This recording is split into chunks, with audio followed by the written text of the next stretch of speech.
A test for mobility in the shoulders. What you have the client do is arms out to the side, make two fists.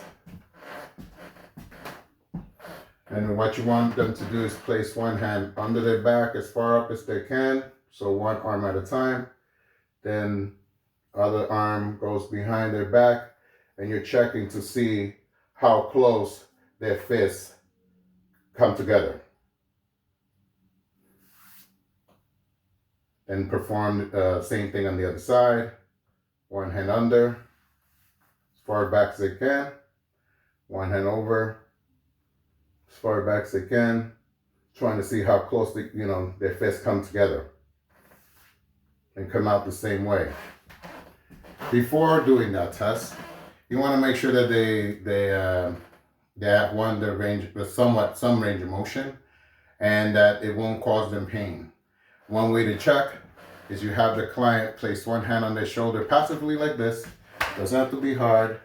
Passively like this, standing like this, and bring up their arm as far up as they can. It's not grabbing their shoulders, fingertips on the shoulder. You want to see their range of motion and whether or not they're shrugging to compensate. If this causes them pain, or you can see they're having a great difficulty doing this test for pain, do not perform the test.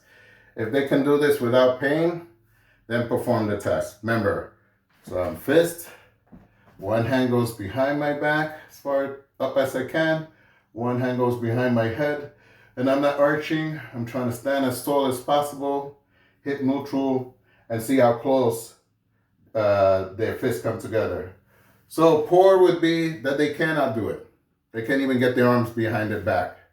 Fair would be that they can get their arms behind the back, but it's still a great distance, like 10 or more inches. And good would be, you want to go, I think it's about 6 inches or less. Use your judgment. So you can't do it poor.